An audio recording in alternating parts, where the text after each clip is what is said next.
The world is full of interesting people with wisdom and extraordinary experiences to learn from.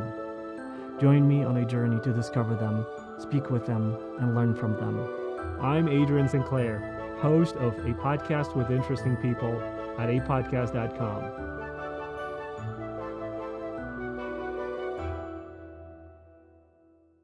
All right. So, good morning, everyone, to A Podcast with Interesting People.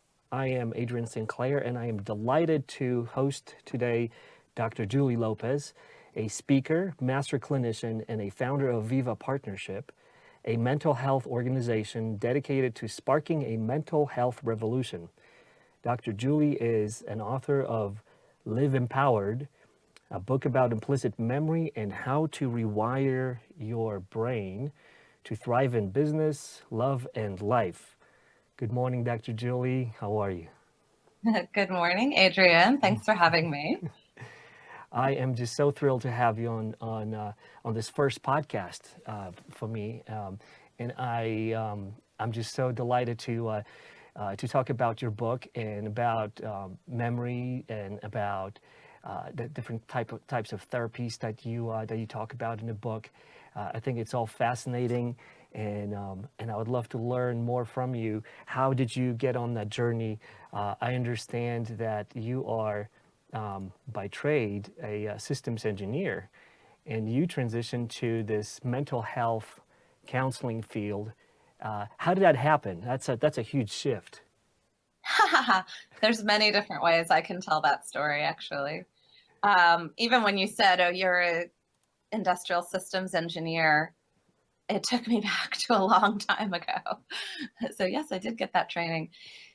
Well, I think as I look back now, you know how we always have interesting perspective when we look in the rearview mirror.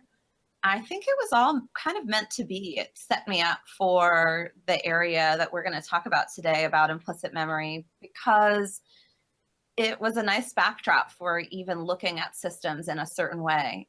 But what actually happened was kind of a chance meeting on a flight to Spain. I sat next to a psychiatrist, and as someone who studied engineering, there isn't any time for electives when you're in that type of a program. You just take all of your science and math and you plug through. And I just really didn't have time to explore other things. He was really fascinating. And I started to question my career choice. I was much more interested in the types of things he was talking about in terms of changing people's lives and the types of struggles that he would encounter. And so a little spark was born, and a couple years later, I actually left my job and went back to school and found my real passion in working with people, and specifically in trying to understand the way this very complicated human system of ours works. And the things that I've come up with in terms of experience and also research and study have been fascinating. So it's been an interesting journey. I surprised a lot of people when I went back to school for something so seemingly so radically different. When I read your bio, I was, wow, what a juxtaposition, just going from that. I mean, I see parallels between the two, like you said, and that's what I love about your book. You're talking about how body is a system, and you draw these parallels which help to explain, which is a topic of implicit memory, which is very complicated topic. Very complicated. And mental health nowadays is I think is going through some kind of renaissance. How people approach it. I hope so. I hope so. I may be a little bit biased. I'm married to a mental health counselor, so I hear some tidbits from the field, from this domain. But it used to have a stigma, didn't it? It had people didn't want to go to a mental health counselor because it's like, hey, am I crazy? Why am I going and seeing this person? Especially, I think, men, which is kind of like almost like your failure of like, hey, can't you get your stuff together? Like, you be a man, that type of stuff. I think that's kind of melting away. What do you see in your field nowadays? I love that you said that. You said, didn't there used to be a stigma on mental health? I think there still is a stigma. We're working really hard at my center to fight that stigma and put more science into understanding things that fall into the realm of psychology, but they cross over with our physical body. These are not disparate systems. They're all interconnected systems. Our mental health, our psychological system, our physiological system, our biological system, our neurobiological system, and they all go together. And yes, I do think there's actually still a stigma. There are a lot of groups, a lot of great groups that I've been connecting with that are also on this crusade to change the way that we split our understanding of ourselves, saying, oh, mental health is this and physical health is this. They go together. And when one is struggling, the other is as well. And conversely, when one is doing well, you see radical improvements in other areas, and it's pretty awesome. So I think we're just on the tip of the iceberg of understanding all the complexity of the way our system works. I have epitaphs in my book in each chapter, and one of the quotes was quoting a neuroscientist out of Stanford, Stephen Smith, and it talks about, it's too long of a quote for me to have it all memorized, but it talks about how infinitely complex our brains are and how much more complex it is. It says it's something about the number of synapses being greater than the amount of stars there are in 1,500 Milky Way galaxies. That is vast.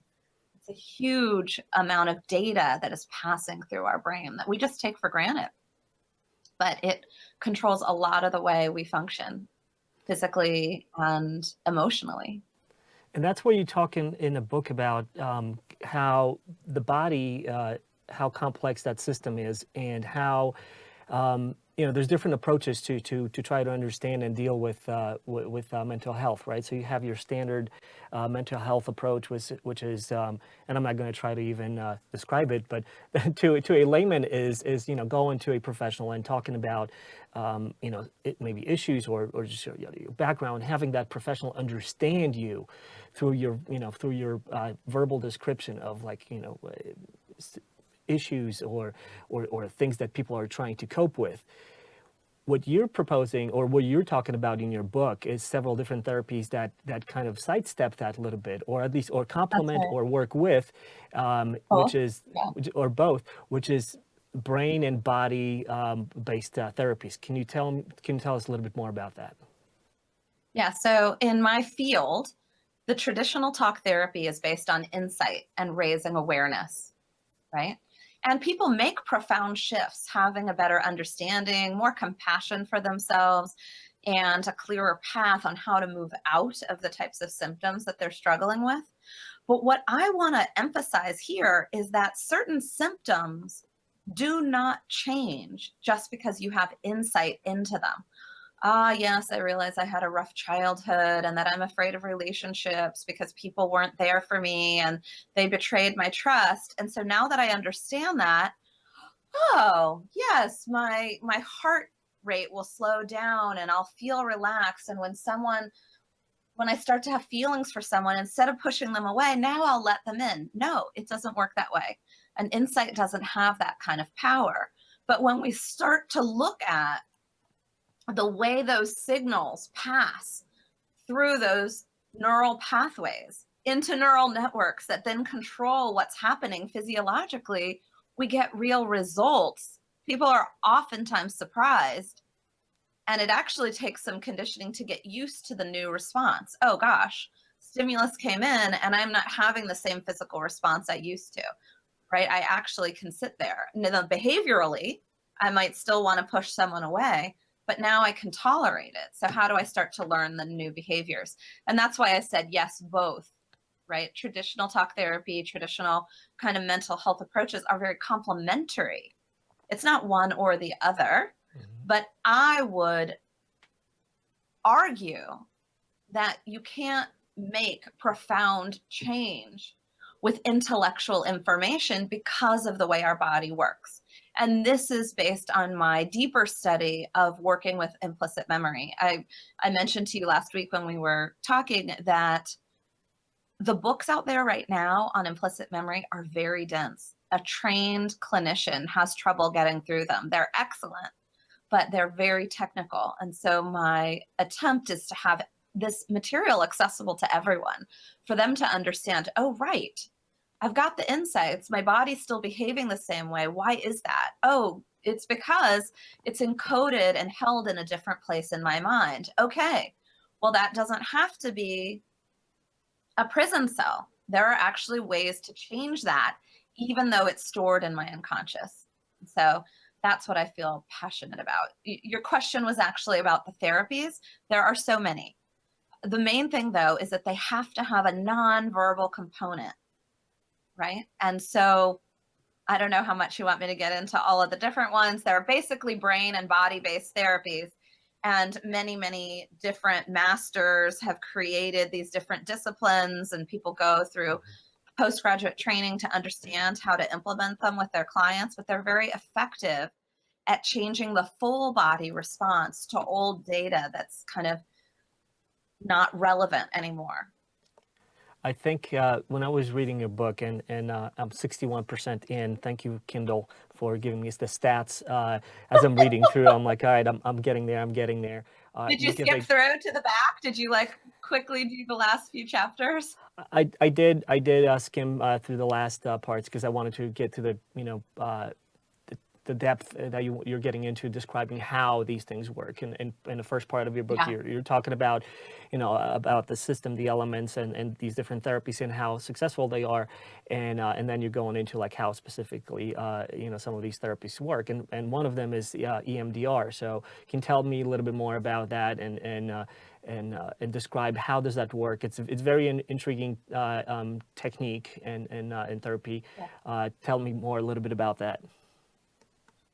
So Dr. Francine Shapiro is the originator of eye movement desensitization and reprocessing. It is a full 8-phase therapeutic model. Oftentimes people just think about the bilateral stimulation part of it, right, left sides of the brain being stimulated.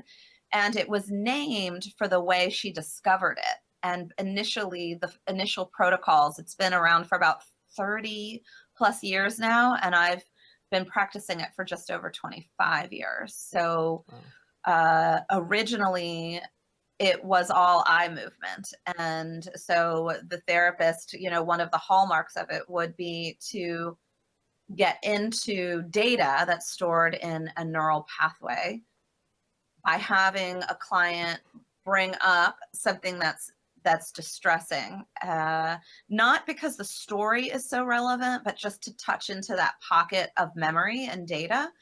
And this would have been uncovered in previous sessions by looking at where these stuck points are, because people come into therapy because they want something to change. And, going off of my first example, let's just say someone, wants to settle down and be in a committed relationship, but they realize as they start getting closer, feeling connected, they're pushing people away. And they notice over time, gosh, it's so illogical because this is a nice person and I really care about them. And maybe their partner even complains about it. And at the end of the day, they keep pushing people away. And so the pain point brings them in. Well, so we get into that pocket, and then what we're doing without words is actually stimulating the brain right and left in a bilateral way to help pull up anything that's coupled with that experience. So I can tell you from doing this for over 2 decades, people process things differently. And this is why there's extensive training to be able to do this work. People process things in visual pictures. They actually say, oh, I'm seeing this, I'm seeing that. Other people process things physically. They're noticing physical sensations in their body from set to set, because we do these sets. And then other people are having associations that seem illogical, but I can tell you every time in hindsight, they all make perfect sense, because our brains in this unconscious part of the brain are not taking in data in a linear fashion. It's multifaceted: sound, sight, smells, signals. And so now it's not just eyes. We do any type of bilateral brain stimulation. So it's audio. We have like headsets. Thank God they got equipment. When I got trained, I had to actually do this with my hands back and forth, and, you know, developed repetitive stress disorders, of course. I'm just kidding. And yeah, we also have a tactile, these little sensors you hold and they vibrate back and forth. So one of the things that I was wrapping my brain around was like, how do you, because everything is revolving around implicit memory. So like the memories that we, not the explicit, the opposite, the implicit ones, right? The ones that are riding under the surface of our consciousness. And I was thinking like, how can we use this? And I'm sure that's what people will want to know about as well. Like, how can I use these techniques, these therapies, maybe to up my game, you know, increase performance? One of the things that you, I think on your website, you're talking about how we can reach greater levels of performance excellence. And the therapy part is fascinating. But I think a lot of people also will want to know, like, well, how can I hack my brain? You know, like all the biohacking that's happening right now. People looking at like, how can I increase my performance, mental performance, cognitive? How can I be better? How can I learn faster? How can I not get stuck on certain things? Maybe maybe escape some grips of phobias, fear of heights, or maybe fear of public speaking and things like that. Are any of these therapies, do they lend themselves into bettering ourselves? Totally. So peak performance, the area that you're talking about, all of these therapies are used by elite athletes currently. Different types of psychological, behavioral, performance-based programs are based specifically on getting into the unconscious part of our performance. So my book says business, love, and life.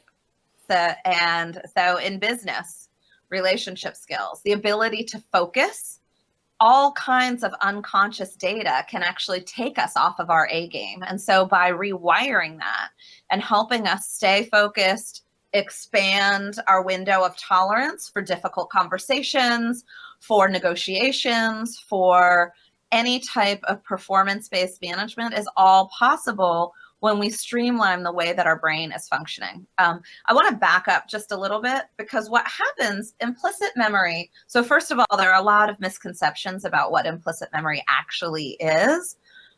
You said it pretty well. There's the conscious and the unconscious, and implicit memory lives in that realm of unconscious. There are 3 types of implicit memory, and most of the time people think of procedural memory, which is one type of implicit memory, and it's the memory that's often associated with riding a bike. When you first learn to ride a bike, you have to learn to balance, you have to learn to pedal, shift gears, brake at the right time in the right way so you don't flip over your handlebars, all these things that I remember teaching my kids that were really overwhelming at first.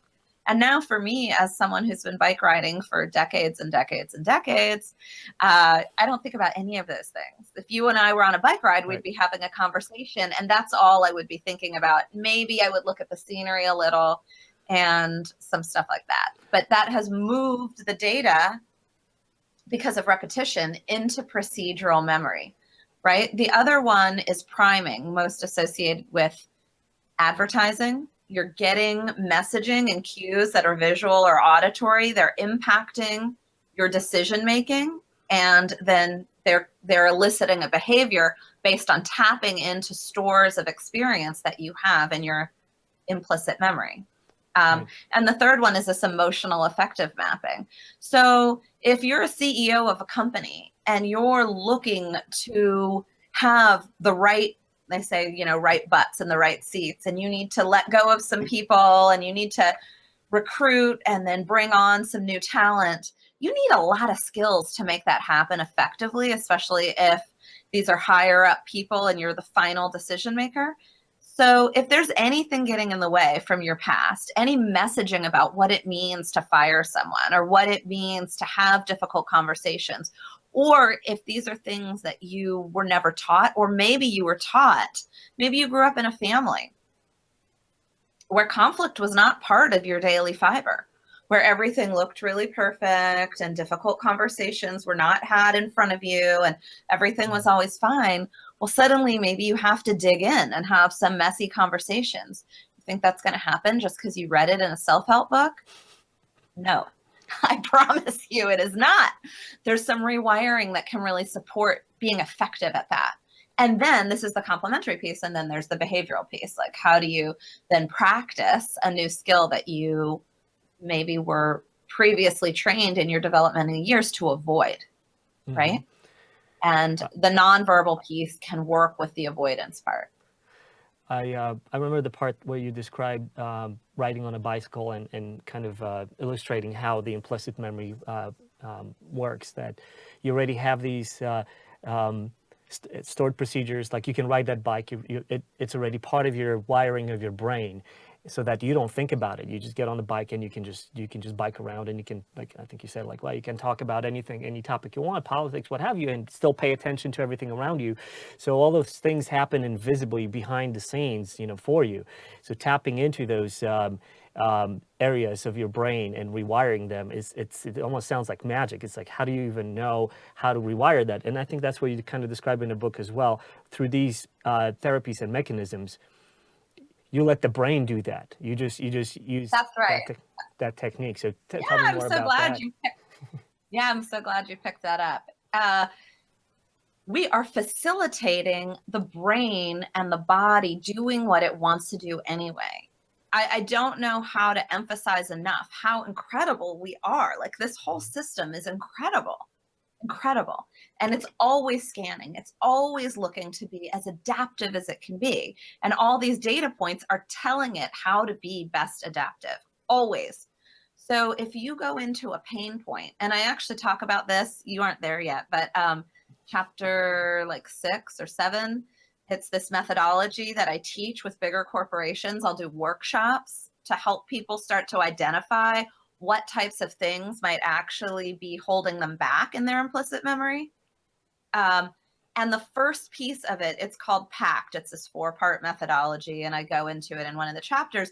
And the first is you identify the pain point, right? So if difficult conversations is the pain point, you're like, oh, shoot, I always scur away from difficult conversations. I'm the CEO, but my upper level directors always tell me, Julie, you didn't have that conversation. I'm like, I know. Da, da, da.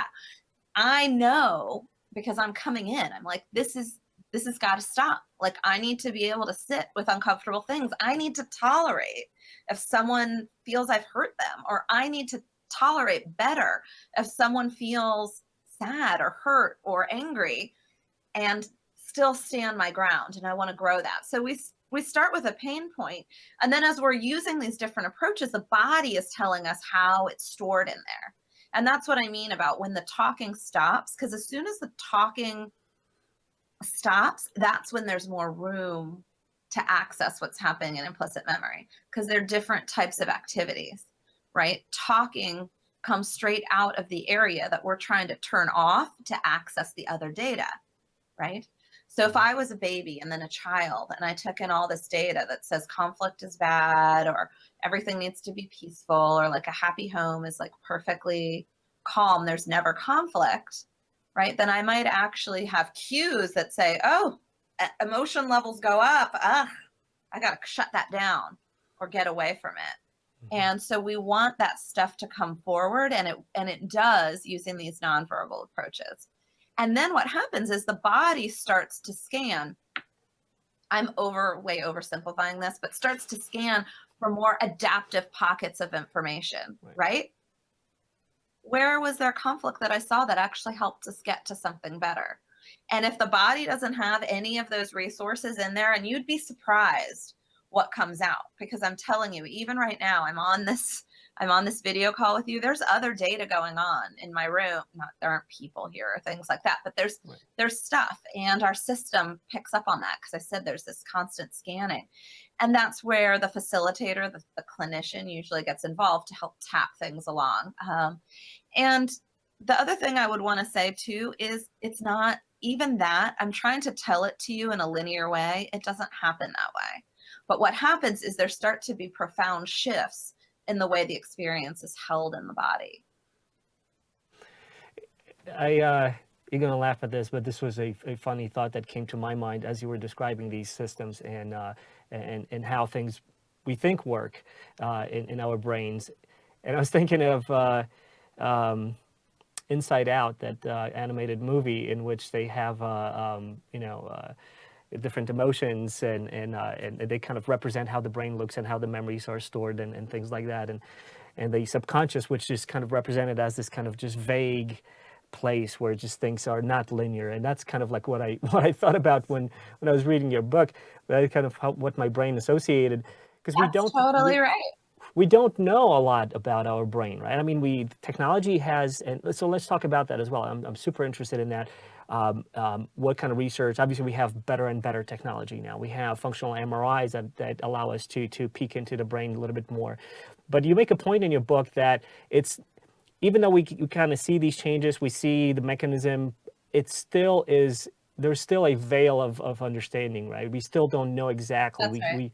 We don't map out like, oh, if these two neurons, fire, then that means so and so. It's still everybody's brain is similar, but it's not the same. The wiring is different, right? And That's right. so what do you see in that's exciting to you in terms of like development of new studies or new technologies that help us peek and understand our brains a little bit better?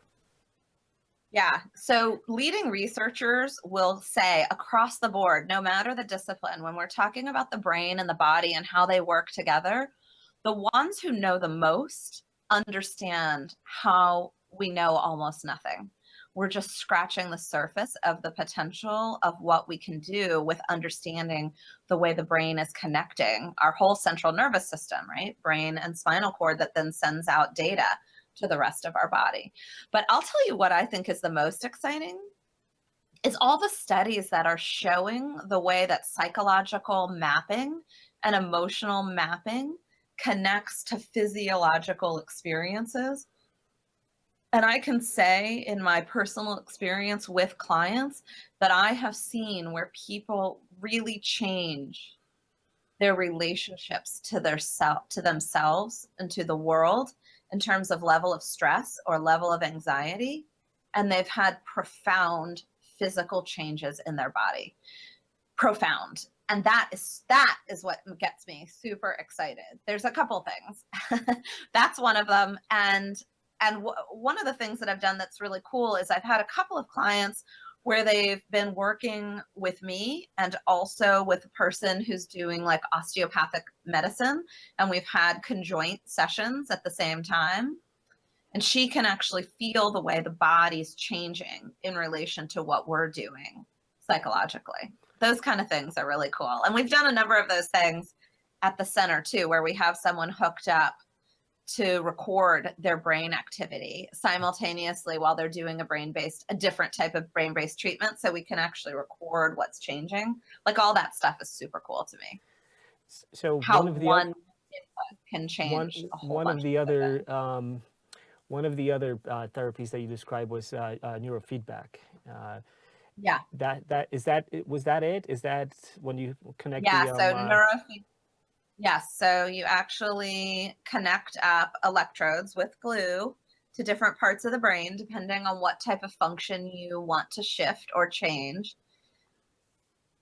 I always say a picture's worth 1,000 words, but even people who watch live demos don't really get it until they go through it. But I will try with words to explain what this looks like.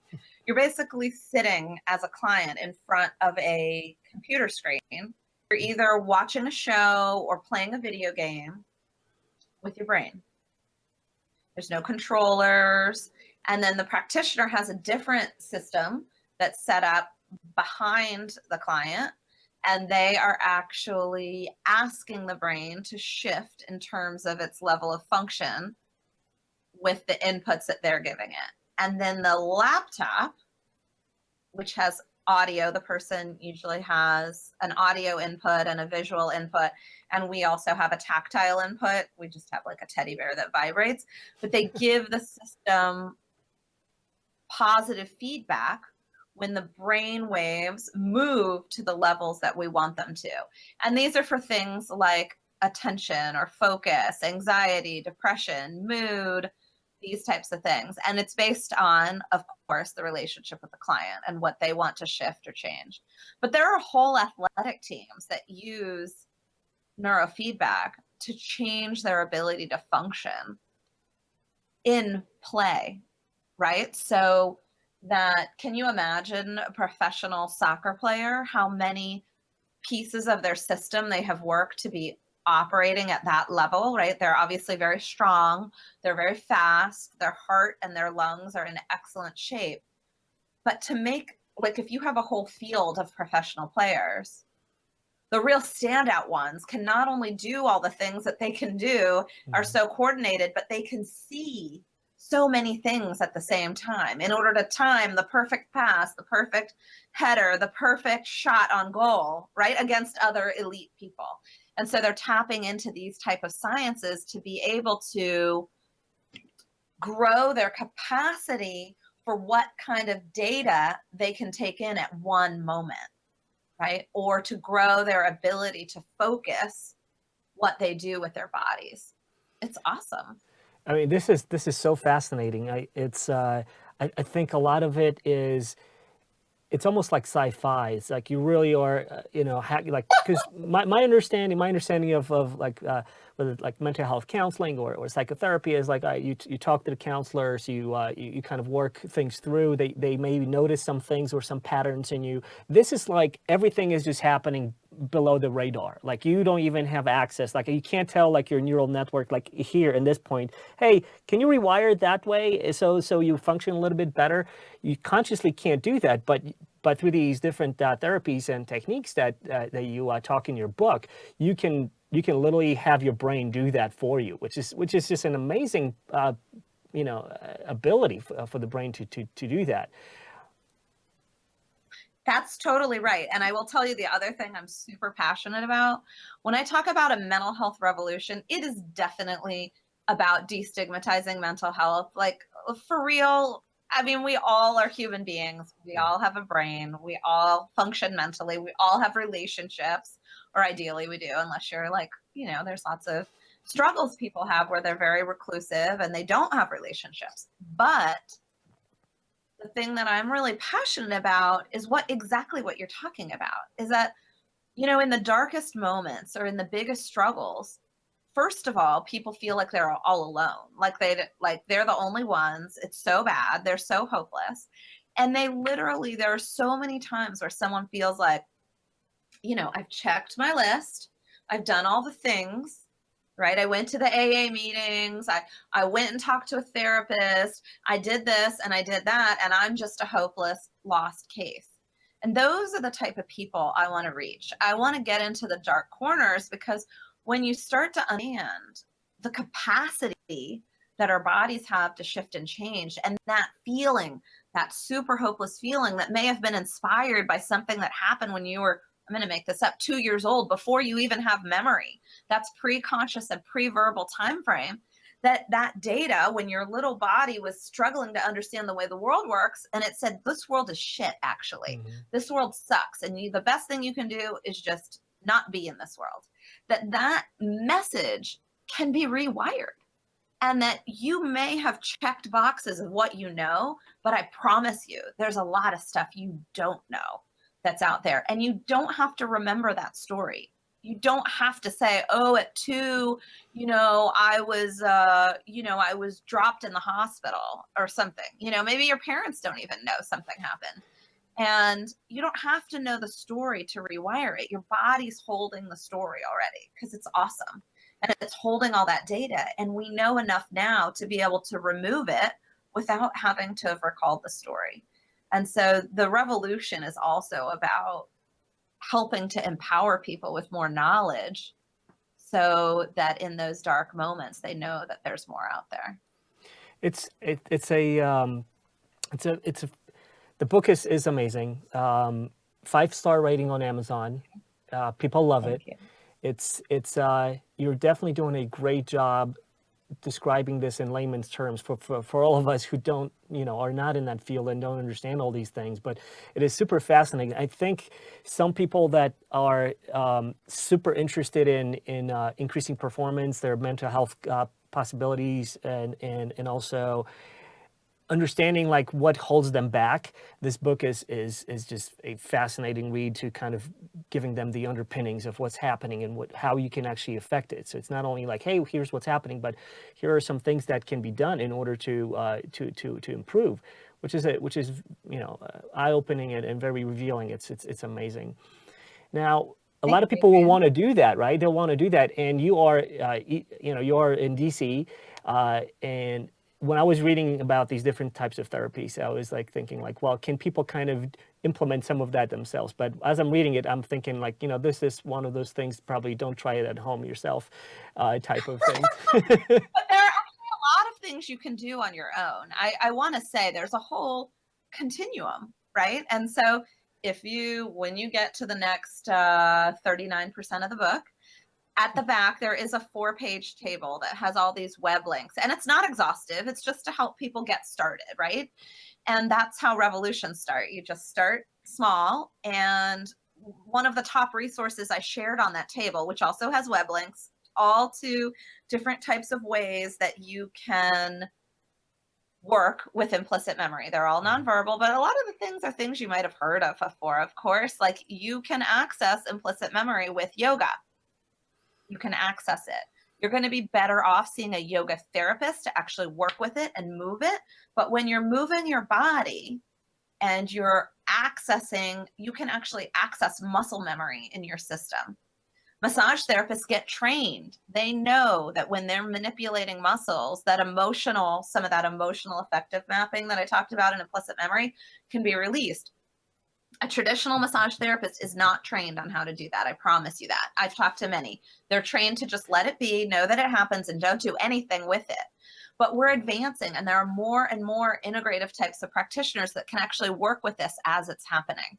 So that first resource, though, is the Resilient Brain Project. It's a free online mental health repository. It has apps, right? It has apps. It has access to cool blogs that are all about here and now resources that can help you shift your physiological state in the moment. So you might not be rewiring like the thing that you want to rewire or the behavior or the big change that you want to make in your life, but you will start growing your understanding of yourself and your capacity to connect in with your body. And that is going to take you far on this journey to then rewiring what's going on.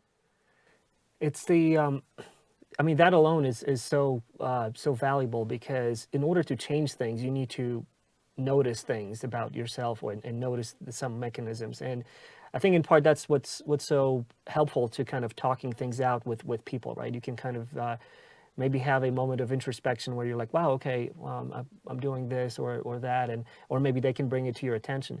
Here we have a lot of these implicit memories that are just like, this is like autopilot stuff happening underneath. Autopilot.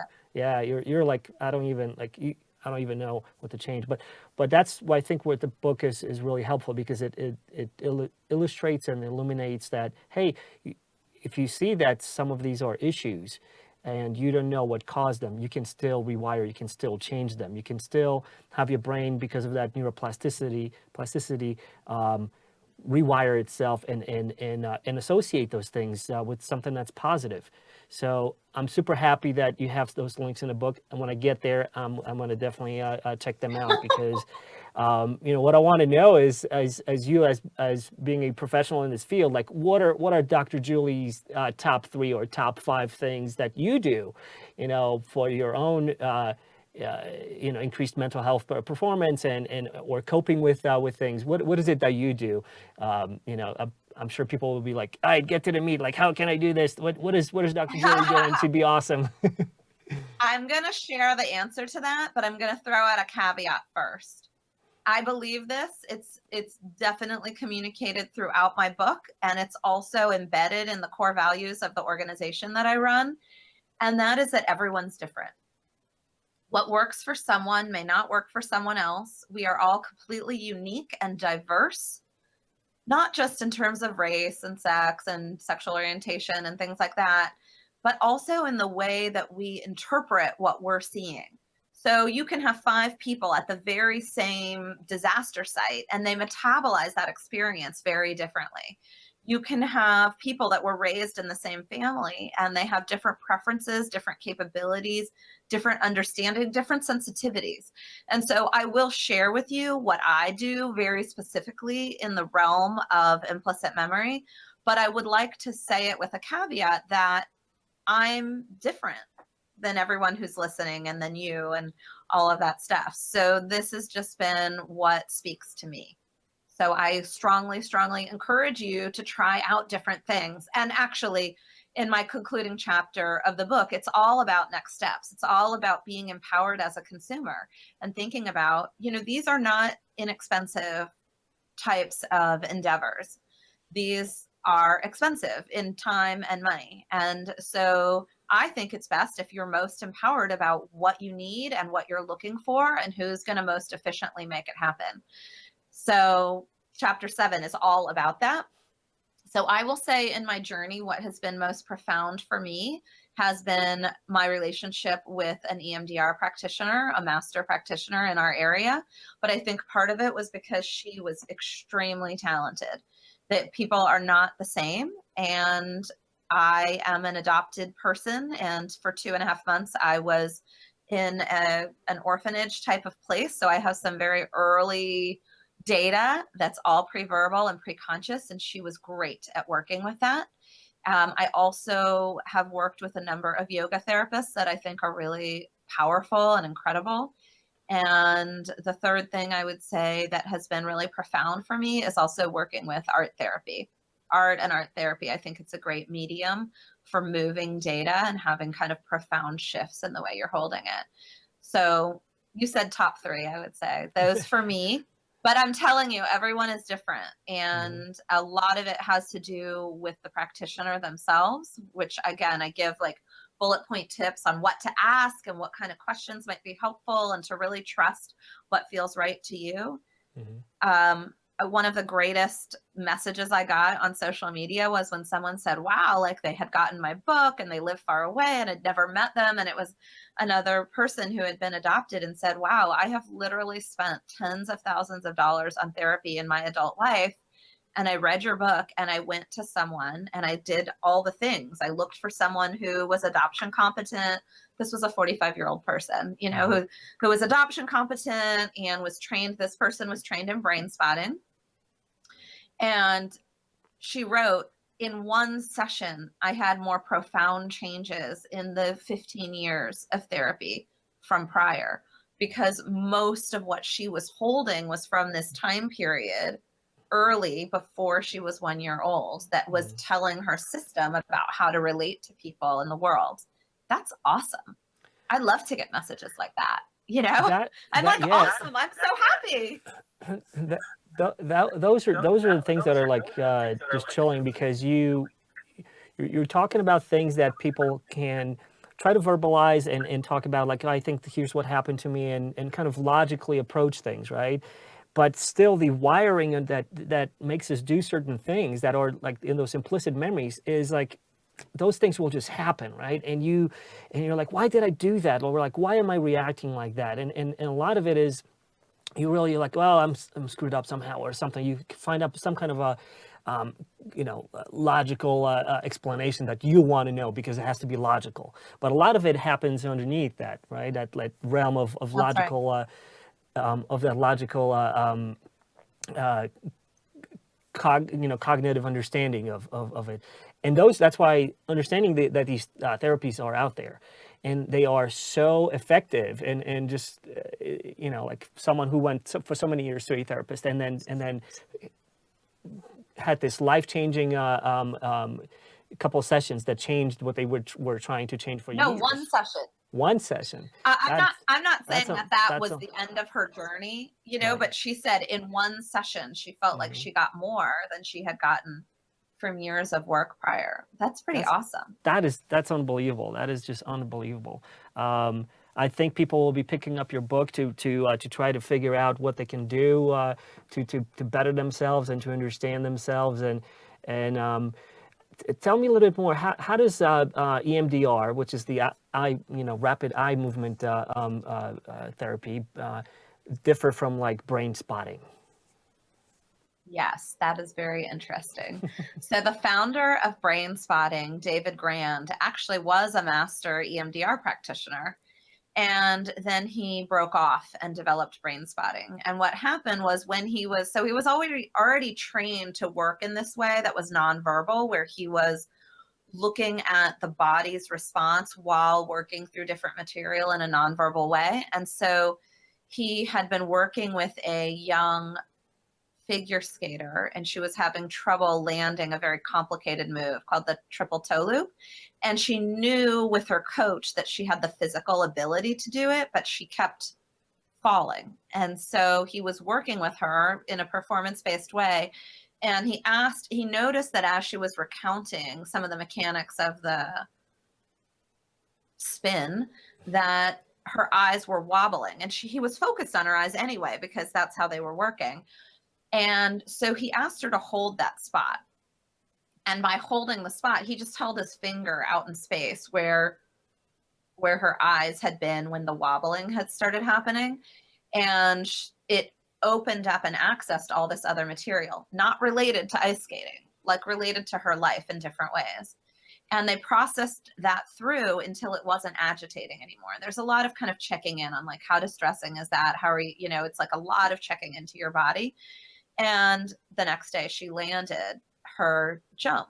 Mm-hmm. And so he started researching all about it. And the way that Brain Spotting works is by using the eyes and focusing on these different places outside of you that are either on the x-axis, y-axis, or z-axis, which is depth, and finding where you're holding certain experiences.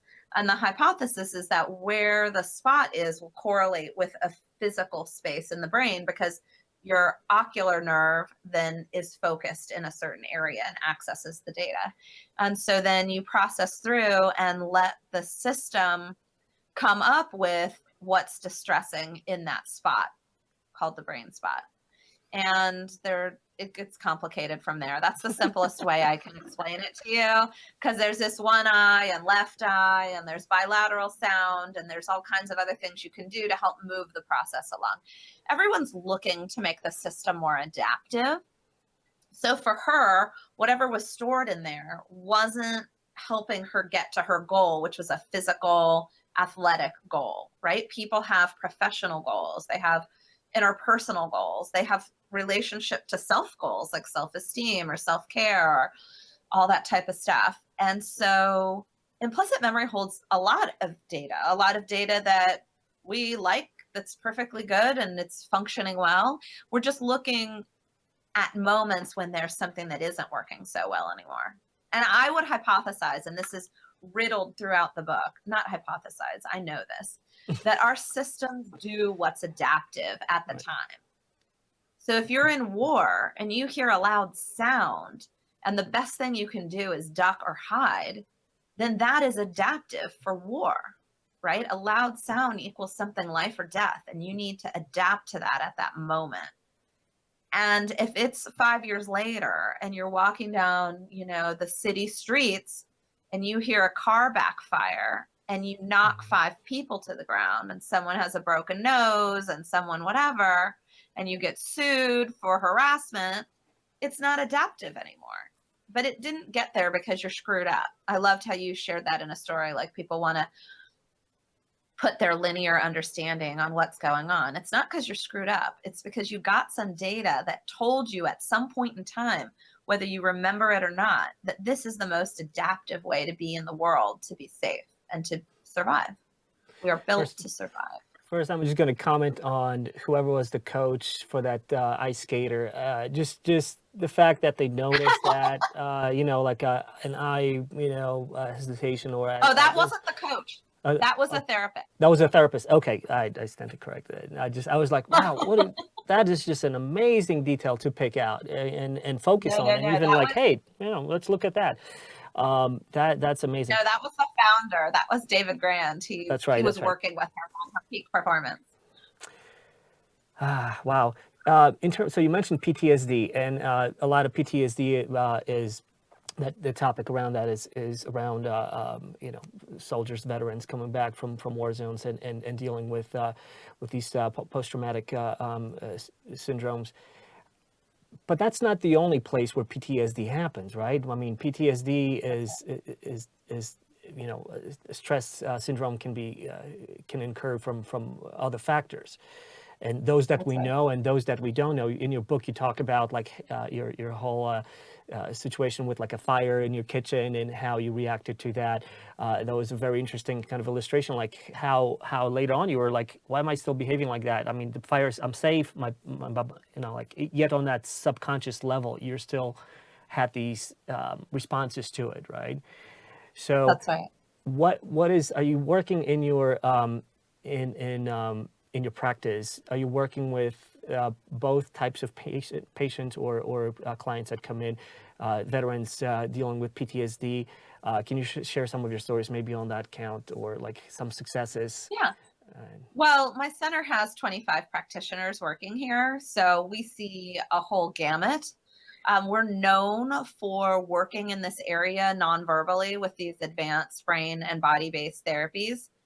And so, yes, we have people who have been in horrible situations with war and violence and civil unrest. It is Washington, D.C., after all. We house all the embassies and the World Bank and the International Monetary Fund. And so we have, people who've come from cultures and societies that have experienced incredible violence. So we definitely see that here. And we also see peak performers, again, because we're known for working in this nonverbal way. So people that look, very high functioning, and indeed they are CEOs and corporate professionals, lawyers. We have a lot of lawyers in Washington, D.C., politicians, and they are trying to work through different areas of their life in terms of professional or interpersonal things that are important to them.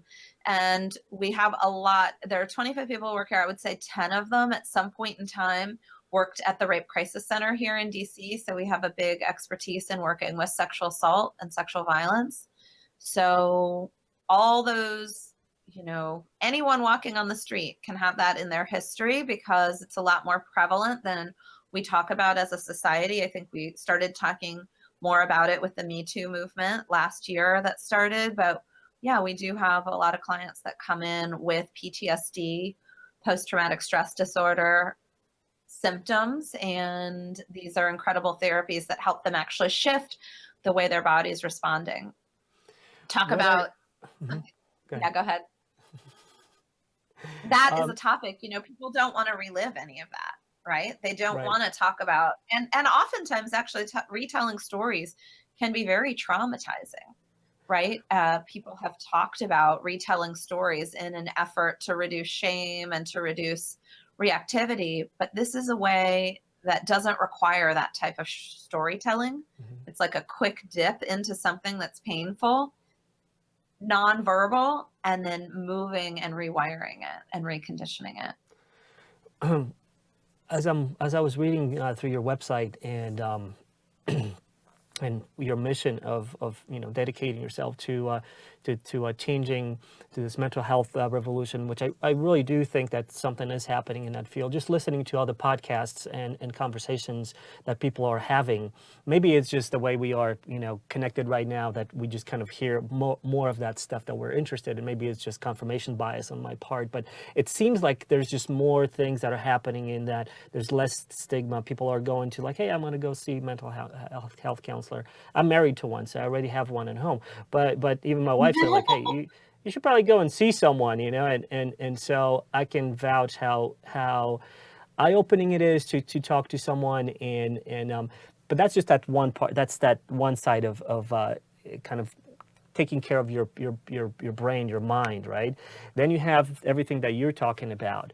And then on top of all of that, we're hearing about all these studies that are now sanctioned and legal, in which they, like in Johns Hopkins, they're using pharmaceuticals, other plant-derived, I guess, some mushroom-based psilocybin stuff that people use in those studies to deal with PTSD, and so that is a huge change. That's something like Schedule 1, MDMA, ayahuasca. MDMA, ayahuasca, all those things, and it seems like there is a awareness of that in the world right now. And so what are your thoughts on that? Because it's like three separate components. You have let's talk it out and analyze that. That's on a verbal and logical level. Then you have the implicit memory, all those mechanisms that we have stored and underneath our level of consciousness, right? And then you have the physical wiring and substances that can help neurogenesis and help rewire. I was listening to this very interesting podcast on Joe Rogan. Joe Rogan was talking to Paul Stamets, who's a mycologist, specialist, expert in mushrooms, and he was talking about both psychedelic mushrooms, but also about wow, am I taking you on a different path over here of conversation? No, it's all related. But that's it is the thing. related, and that's what I'm Talk trying about to the kind of connect. Yeah, and so he's talking about this lion's mane mushroom, which is you can buy it in a health store, and niacin, vitamin B3, and those two complementing together help. Apparently, there were studies in which they help neurogenesis, help create new pathways. And I'm thinking to myself, as I'm reading your book, how far can we take all of this if you're combining all these different types of therapies and to rewire yourself, and it's just a very exciting time. That's what makes me think that there is a revolution happening, because it's getting sanctioned by government to do those studies. Clearly they are seeing that these issues with PTSD and people being stressed and the anxieties and the societal things that we deal with, purely through like pharmacological, like, hey, take this pill and you're not gonna have a problem. I think there's a shift where people are looking at this in a more complex way right now, and recognizing that, there's a little bit more to it. It's not just like, hey, take a pill and you're going to be fine. So I think that's what makes me think that there's a revolution, a renaissance at least, happening. Good. I love it. No, my thoughts on that are, I'm all about understanding the body better and the human system. And I think a lot of those studies are very promising. And I've definitely talked to people who have had great results in doing all three of those. Our bodies are complicated. We just put out a blog last week, I think, about health and nutrition and what it does to your system. It's not benign what you eat and what you drink and what you're doing with your body. And it has overflow into every other system in your body. How your joints work, how your heart works, how your mind works, what kind of moods you might have. And so when we're doing the neurofeedback piece, we're looking at shifting the electrical inputs into your brain. And we already know, because Big Pharma puts it out there all the time, that you can change the chemical inputs into your brain. That's what they're promoting. Right. But our brains are chemical and electrical. There are many ways to skin this cat. And like I said, leading researchers know we're just on the tip of what there is to know. It's exciting and it's cool. And it's especially exciting when we're talking about helping people have a better quality of life. Every single trauma that we see on TV or news is caused by someone in mental anguish. They've witnessed violence. They've witnessed great injustice. They themselves have been in very compromised situations with their emotional and mental health. And if we really want to make a difference, we're going to understand how to work with everybody. I think there's a tidal wave sort of change right now where all these things are converging, and I hope they will amplify and get illuminated, so more people will understand how complex this is, but also recognize it and just get educated. And that's why I really appreciate your book, because you are revealing the things that are hidden, revealing the things that I wouldn't even know about. So I'm super happy that we get to talk about this. And I'm also going to shout out to Chris Kirksey, who connected us. Yay, so Chris! Yay, Chris! It's an amazing time. And we could probably talk for another hour or two, and I know you have another meeting, so I'm really thankful that you had this time to spend with me. Just one last thing that I wanted to ask you really briefly. What is it that you see next happening? What's next for Dr. Julie? You have a successful book, highly recommended, and everybody should pick it up. But what's next? What's next? What's next in terms of like development? Like, can some of this? I mean, some of it has to be guided therapy. It has to be, you have to be with a professional to kind of delve deeper. But is there a possibility to do some of like some kind of a course or some kind of an online method of helping people to at least start on that journey? And I know you have some of those links, you mentioned them in the back of your book, but I'm just thinking like maybe there's a way, because you're on a mission of like spreading this, the word about this, so people get educated. What is it that people can do themselves, or maybe something that you're going to do in the future to help people help themselves? I'm sorry, this was totally loaded, overrun. That's okay. I can answer all of that. I think you know what I'm getting at. So first of all, the first thing that people can do, like right now, immediately, is go online to resilientbrainproject.com, and you will instantly get transported into lots of different resources that can help you start to grow your mastery of your human system and the way it works, specifically in the realm of mental health. And it's not boring lecture type of stuff. It's action-oriented types of things. We are in the process right now of putting a postgraduate training course online. I hope that'll come out in the next year. That is for clinicians. It's something that they get additional training on, but we have definitely talked about making it more palatable to everyone, because empowerment is a big name of the game, like understanding the way that your body works. You just gave me a really great idea. Again, I think it's chapter 6, but that whole chapter again describes that PACT methodology. That's certainly something you can do with a friend. You need another person. By definition, you cannot just automatically know what's in your unconscious. You really need a second set of eyes. It have to be a very expensive set of eyes. It could be your partner or a friend or something. I think I'm going to coax my wife to do this with me. But more someone that you trust. That's the major thing, because they may be sharing things or hypotheses that sound very foreign to you. Like, no, that's not true, right? That person I described who is always pushing people away but really wants to be in a relationship, you might say, I think you have a fear of intimacy, or it seems like you push people away, and they go, no, I don't. I'm on JDate all the time, or I'm on, whatever, the online dating. I make a specific concerted effort to allot time for relationships, and I've read all the books. Like, I'm not afraid of it at all. I'm diving right in. So it needs to be the type of relationship where if they share something that seems far afield, that you'd be like, oh, okay, I could be curious about that. So that's a course I could for sure put online. We're moving in that direction to try to make things more accessible.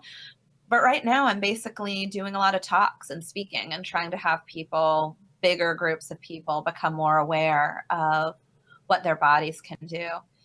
I actually fly out tomorrow to go do a show down in Raleigh, so I'm looking forward to that. Well, let me know if you're going to be anywhere near Utah. Let me know if you're going to be anywhere near Utah, because I would love to have you in our studio over here. And this topic is bottom line. We just barely scratched the surface. And I highly recommend Dr. Julie's book. It's called Live Empowered. And it's about implicit memory and how we can rewire your brain, how you can rewire your brain to thrive in business, love, and life. And I'm looking forward to reading the rest of it. And I'm hoping that maybe we can have another call and talk maybe more in depth on some of the topics and maybe some new developments. Thanks, Adrian. And I'm so thrilled to be your inaugural podcast. I want to wish you debut done. Every with a podcast. I'm sure Chris is gonna just rock this out for you, and I would love to come to your studio sometime. Fantastic. And you're such an interesting person, and we didn't even dive into your story and more about your life and what kind of drove you, and maybe that's for the next podcast to kind of build a little more context over here. But Awesome. I'm always looking. I mean, that's the theme of the show, right? Conversations with interesting people, a podcast with interesting people. Would love to have you back on the show, and if you, I'm going to totally ask you for if you know interesting people that we could that you would recommend, send them my way. I would love to have these conversations, and this is a great journey for me as well, and I'm learning fantastic and tremendous things from. And I already have a bunch of book authors scheduled for these podcasts, but in it, every one is just fascinating stuff that you learn. And so I want to share this with the audience and hopefully change somebody's life. So that's what it's all about right now, just to talk to and spread these messages to a lot of people, make their lives better, expose them to new things that they would not be, inclined to look at or even know about. And so again, thank you so much for being on the show. And we'll see you next time. And for everybody else, make sure you get this book, check it out. It will change your life. Thank you, Dr. Julie. Talk to you next time.